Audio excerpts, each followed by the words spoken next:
السلام علیکم ورحمۃ اللہ تعالی وبرکاتہ۔ ناظرین محترم، ایک صاحب کا سوال ہے کہ حضرت، اگر کسی شخص کو اللہ اور اس کے رسول صلی اللہ تعالی علیہ وسلم اور تمام صحابہ اکرام اور تمام اولیاء کاملین کے بارے میں برے خیالات آتے ہو تو شریعت میں اس کا کیا حکم ہے؟ اگر کسی کے زبان سے نکل جائے تو کفر بھی ہو سکتا ہے۔ کیا ان خیالات کے وجہ سے بھی اللہ تبارک و تعالیٰ پکڑ فرمائے گا؟ بہت اچھا سوال ہے۔ آپ سے گزارش ہے کہ آپ اس ویڈیو کو غور سے سنیں اور سمجھنے کی کوشش کریں۔ آج کے اس ویڈیو میں اس مسئلے کو قرآن و حدیث کی روشنی میں وضاحت کروں گا۔ سب سے پہلی بات تو آپ یہ سمجھیں، اگر کسی انسان کو بے اختیاری طور پر اللہ اور اس کے رسول صلی اللہ تعالی علیہ وسلم کے بارے میں یا تمام صحابہ اکرام رضی اللہ تعالی علیہم اجمعین کے بارے میں یا تمام اولیاء کاملین کے بارے میں برے خیالات آتے ہو بے اختیاری طور پر، تو ان خیالات کی وجہ سے وہ شخص دائرۂ اسلام سے باہر نہیں جائے گا۔ دائرۂ اسلام سے وہ باہر نہیں جائے گا، یعنی اسے کافر نہیں کہا جائے گا۔ اللہ تبارک و تعالیٰ نے کلام پاک میں ارشاد فرمایا، لا یکلف اللہ نفسا الا وسعہا، کہ اللہ تبارک و تعالیٰ کسی جان پر اس کی طاقت سے زیادہ بوجھ نہیں ڈالتا ہے۔ تو اگر کسی شخص کو بے اختیاری طور پر اللہ اور اس کے رسول صلی اللہ تعالی علیہ وسلم کے بارے میں یا تمام صحابہ کے بارے میں یا تمام اولیاء کاملین کے بارے میں اگر برے خیالات آتے ہو تو ان خیالات کی وجہ سے اللہ تبارک و تعالی پکڑ نہیں فرمائے گا۔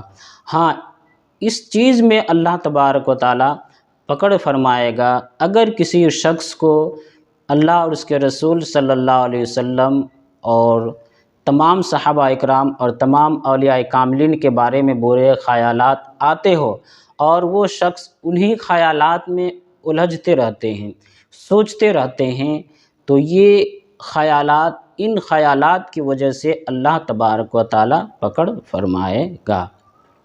اگر کسی شخص کو برے خیالات آتے ہو تو وہ اس شخص کو چاہیے کہ ان خیالات کو چھوڑ دے، نظر انداز کر دے، اپنے کام میں مشغول ہو جائے، مصروف ہو جائے۔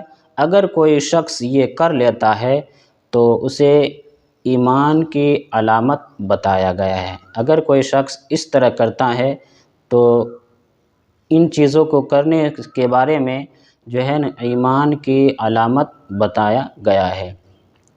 ایک حدیث پاک ہے، حضرت ابو ہریرہ رضی اللہ تعالی عنہ سے مروی ہے، مسلم شریف کی حدیث پاک ہے۔ حضرت ابو ہریرہ رضی اللہ تعالی عنہ بیان کرتے ہیں کہ لوگ آپس میں بیٹھ کر کے باتیں کریں گے، کچھ دیر باتیں کریں گے اور آخر میں وہ کہیں گے کہ اللہ رب العزت نے تو مخلوق کو پیدا کیا۔ آپ اس چیز کو آپ غور سے سنیں اور سمجھنے کی کوشش کریں کہ وہ لوگ کہیں گے کہ اللہ رب العزت نے تو مخلوق کو پیدا کیا، تو اللہ کو کس نے پیدا کیا؟ تو اللہ کو کس نے پیدا کیا؟ یہ خیالات ان کے ذہن و دماغ میں ہوتے رہیں گے، آتے رہیں گے۔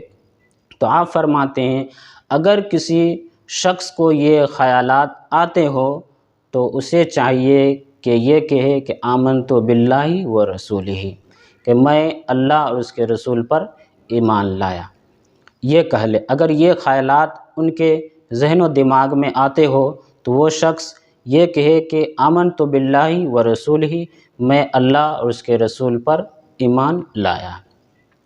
اب میں آپ کو نبوی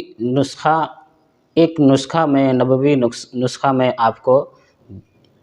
آپ کے سامنے پیش کر رہا ہوں۔ آپ اس کو یا تو لکھ لے یا تو اپنے ذہن کے ڈائریوں میں نوٹ کر لے تاکہ آپ برے خیالات سے بچتے رہے۔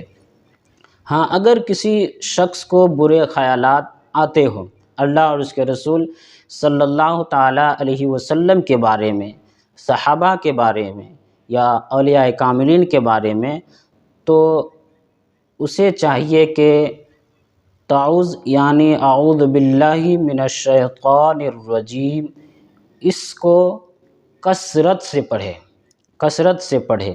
اگر کسی کو یہ تو جو ہے نا تعوذ یعنی اعوذ باللہ من الشیطان الرجیم ہر مسلمان کو یاد ہوگا، تو آپ اس کو کثرت سے پڑھیں۔ اور ایک نسخہ اور ہے، اگر یہ آپ کو یاد نہیں ہے تو آپ کے پڑھیں استغفر اللہ ربی من کل ذنب واتوب الیہ۔ اگر یہ یاد نہ ہو تو آپ صرف کہیں استغفر اللہ استغفر اللہ استغفر اللہ۔ اگر آپ نے یہ چیز اپنے اندر ڈھال لیا، یعنی کہ اعوذ باللہ من الشیطان الرجیم کی کثرت کرنا شروع کر دیا، استغفار کی کثرت کرنا شروع کر دیا، تو اللہ تبارک و تعالی ان استغفار کی کثرت کی وجہ سے جو برے خیالات آتے ہو ان خیالات کو بھی دور فرما دے گا۔ تو امید کرتا ہوں کہ آپ کو یہ ویڈیو پسند آئی ہوگی۔ تو آپ سے گزارش ہے کہ اگر ابھی تک ہمارے یوٹیوب چینل کو ابھی سبسکرائب نہیں کیے ہیں تو سب سے پہلے آپ ہمارے یوٹیوب چینل قادری فاؤنڈیشن کو سبسکرائب کر لے اور ساتھ ہی بیل آئیکن کو پریس کر کے آل کر دے، تاکہ جب بھی میں ویڈیو اپلوڈ کروں تو سب سے پہلے ہمارے ویڈیو کی نوٹیفیکیشن آپ تک پہنچتے رہے اور آپ اس سے دینی نالج حاصل کرتے رہے۔ تب تک کے لیے السلام علیکم ورحمۃ اللہ وبرکاتہ۔